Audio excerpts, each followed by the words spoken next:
Good. Well, thanks everybody for being here. Today really is, we wanted to give people a great light at the end of the tunnel on a cloudy day. My name's Tim Schaeffer. I'm the Executive Director of the Pennsylvania Fish and Boat Commission. First thing I want to do is introduce some of the distinguished guests we have here. Just in order of the direction here, we have State Representative John Fritz, State Senator Lisa Baker, County Commissioner Brian Smith.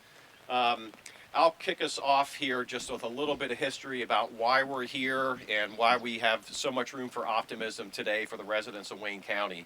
So Lower Woods Pond is one of about 50 lakes that we manage on behalf of the Commonwealth statewide. And back in 2012, we discovered an issue with the dam, basically a leak, a crack in the dam that rendered it unsafe. And we had to drain it for public safety purposes. You can see out there that there is a little bit of a natural pond that's there, but to really maximize the recreational benefit, we do need the dam infrastructure that's here. And, you know, we'll also get these questions, why are you doing this? Well, think of a road, think of a bridge, think of a house, think of a foundation. Things, you know, old infrastructure gets old and it needs to be replaced. So, again, back in 2012, we had to make the decision to drain the lake in the interest of public safety. But we're really, really excited that today we can give you an update on the fact that we now have the permit in hand. These design projects take multiple years to complete, but we have the permit in hand, and we will fully expect that we'll be beginning construction on the new facility here this year. So it's really, really good news. To put this into context, though, statewide, those 50 dams that I've talked about 30 of them were to the point, it was sort of just this perfect storm of all the infrastructure getting bad and aging at the same time. And we have about over $150 million worth of infrastructure needs to fix dams like Lower Woods. So beginning back in 2008, working with, back when Governor Rendell was in office, we started doing the designs for some of our facilities, had some money released then. In 2013, a really significant thing happened when Act 89 was passed under Governor Corbett, where the full amount of motorboat fuel tax came to our agency. Before Act 89, and I won't get into the specifics of it, but the way the motorboat fuel tax was apportioned, part of it came to us, but most of it went to PennDOT. So we talked to the governor, talked to the Secretary of Transportation at the time, and said, hey, wait a minute, boaters are paying this. And I remember talking to Mike Pfeiffer about this at length. You know, people at Lake Willapawpack are paying boat fuel tax. Why isn't that going into boating-related projects?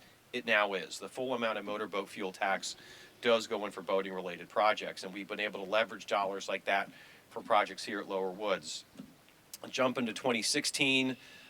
Some of you may have been in the room there at Forest City High School. I know Representative Fritz and the county commissioner were there when we had to announce about draining Miller and White Oak because of similar public safety reasons. We announced that night that the funding was in place to fix those facilities, and I'm happy to say that the funding is still in place to fix those facilities. So Miller, White Oak, Lower Woods, and Belmont, which is another one of our facilities here, we've got everything lined up, and we're in the process of getting to the point for construction for the new facilities. A little bit more background just to sort of magnify the scope of the resources we put in. I talked about the motorboat fuel dollars, the Growing Greener program that has really benefited a lot of Pennsylvania, Growing Greener dollars, something called H2OPA, focused on infrastructure. We've invested those dollars. We've had local investments of counties and local conservancies that have helped us out to really get us to the point where we've got all the funding in place for all these facilities. So here at Lower Woods, this is going to be about a $2.6 million project, and wanted to give you a little bit about the timeline. So we do have the permit in hand, literally in hand, and we will be putting the project out for bid here for construction here in May. And so that'll be a public process. The folks will be able to see what we go through there, put it out for bid. And Paul, correct me if I'm saying anything wrong here. Paul's our chief engineer, head of our engineering bureau. And then we fully expect there to be dirt moving here this fall to have the project underway. And then it'll take, just to look at my timeline here, probably take about 18 months when construction begins. And then the refill, about 6 months, and Mother Nature will help to dictate that. You know, you don't like rainy days usually, but you do like rainy days when you're filling up a lake. So we fully expect that we'll be, the end of 2023, we'll see boats back on the lake here at Lower Woods, which is huge. We can also get into, if there's some questions about the timeline for the other projects, we can certainly get into those here with Paul and answer any questions. But with that, I guess I'll turn it over to our partners at the county and then the legislature. But just, I guess for me, just a thank you. A thank you for your patience, a thank you for your faith in us. And I know it's easy for government to say, hey, we're doing this, and then you leave the public meeting and say, yeah, right, whatever. Years are going by, but this really is happening. We're committed to it. The funding is in place. The process is working, and again, by the end of the year, you're going to see dirt moving here at Lower Woods Pond. So, with that, I guess I'll just go down the line and. So I defer to rank. Okie doke. Oh boy. Sure. There you go. Good morning, everyone. Thank you, John, for saying it's rank. I'm not sure about that. Tim, thanks for going over the whole history of what's happened here. And I think I can say from all the calls that I received, there was great disappointment when you drained the lake. There was great concern. People were wondering whether they'd ever be able to drop a line here at Lower Woods again. And today we're saying we're going to be able to drop a line sooner rather than later. And I realize it's taken a great deal of time, effort, commitment, dedication to the agencies, to Fish and Boat. This has been a long and challenging process. I know Representative Fritz and I have been happy to work with you to expedite process and move permits along and be an engaged partner with the agency to have this happen. This means a lot, and you'll hear from the commissioner and the representative who both live here in Wayne County. They know what it means for recreation, they know what it means for economic development, and they know what it means for tourism. And so this is a huge part of an exciting day as we announce this. Wayne County has the highest number of impaired high-hazard dams in the state of Pennsylvania. This is the step forward to take care of that, to change that, and I'm just very excited to be here, to have been an advocate for this project, and I look forward to coming back with all of you to drop a line, and I think, Bob, you said good walleye. So everybody's looking forward to the day that we can come back and join you. So congratulations, thanks for your dedication. To all the people of the area, thanks for your patience, your understanding. We didn't let this fall through the cracks, so I'm happy to be a partner. Thanks, everybody. Thanks, Senator. I think I have this right, Representative Fritz. I think it was your first day in office, wasn't it? That I remember being in your office there in Honesdale and going over this project. And I think you were getting your desk still set up, and it was the very first thing that we did was talk about these projects. So Senator Baker talked about dropping a line in the lake, and one of the things we wanted to weave in here is some information about what folks should see. And if you look out here, you see a lot of trees that have grown up and a lot of vegetation. That is going to be really terrific habitat for the fish when it starts to come back. And a lot of these trees will still be poking out, but the trees will ultimately die. But as we bring back the fish population, what's called a new lake effect, where you got this base of nutrients, the vegetation will decompose, and these plants and the trees will give great hiding refuge for young fish as they come back. We will have a fisheries management plan that we put together and do this methodically. We're basically picture starting with the little fish and working your way up. But again, as we do that, that'll also be done transparently. We'll share all that information with the legislators so they can pass it on to constituents. But she's right, it'll be back sooner than you think. So, Representative Fritz. Thank you, Executive Director Schaeffer.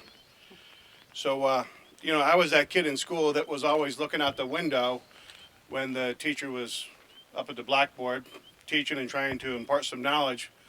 And I'm doing the same thing here today. I'm just looking here at what used to be the body of water, but I can very easily recall and remember when it was full.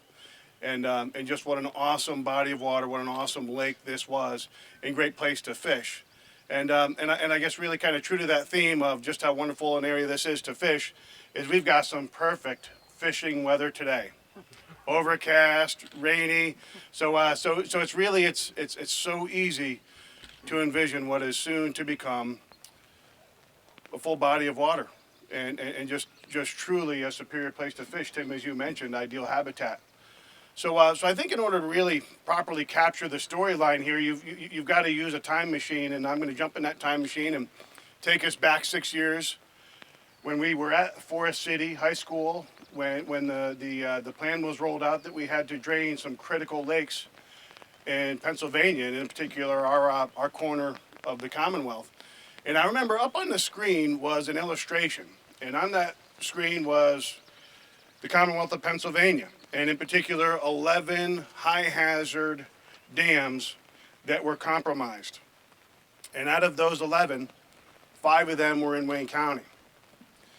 And you're thinking, out of 67 counties and out of a large size state such as Pennsylvania, we've got 11 compromised dams and there's 5 in Wayne County. You'd say, there's got to be something fishy going on here.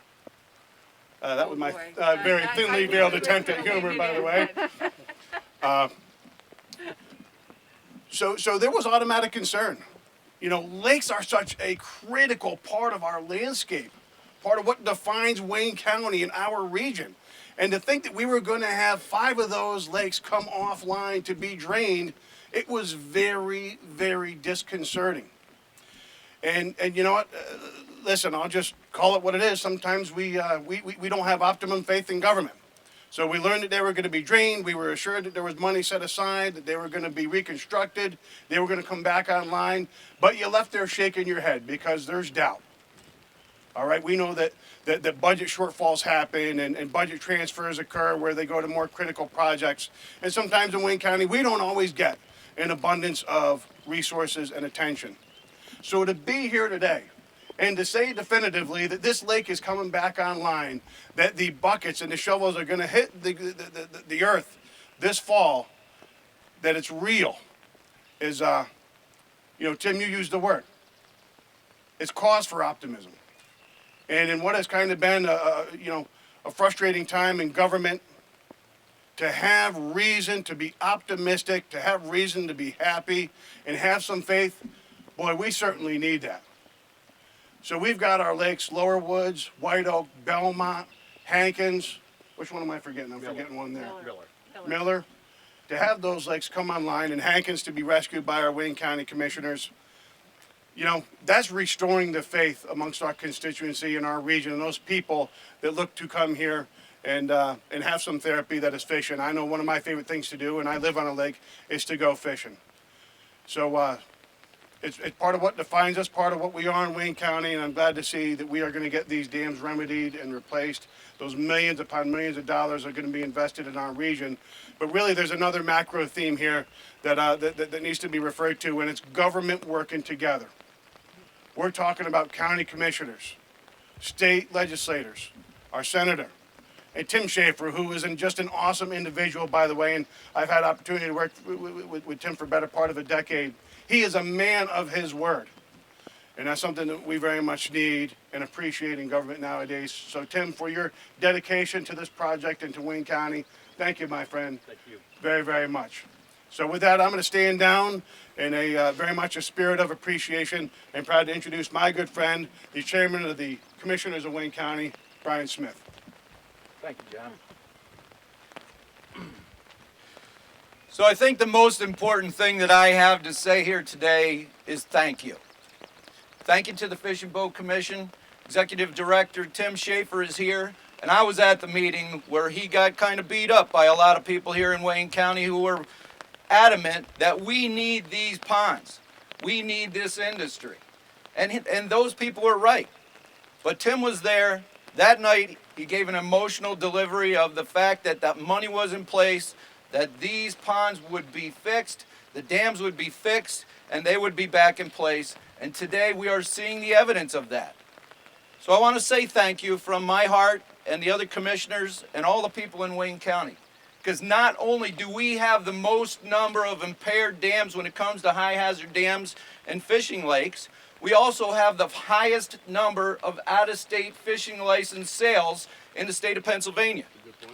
People come here from all over the place to experience fishing in Wayne County. That's the first time maybe that they're introduced to the natural beauty of Wayne County. That brings people's families here. That brings people to relocate here. That's the first introduction that they have to find out how wonderful Wayne County is, and that has transpired into people coming here. Heads in beds, gasoline being sold, tires, fishing rods, fishing equipment, all kinds of sales and money brought into our community because this is part of our culture and this is part of our heritage. So thank you, Tim, and please pass that on to the rest of the Fish and Boat Commission because we have formed a relationship with these people that is long lasting.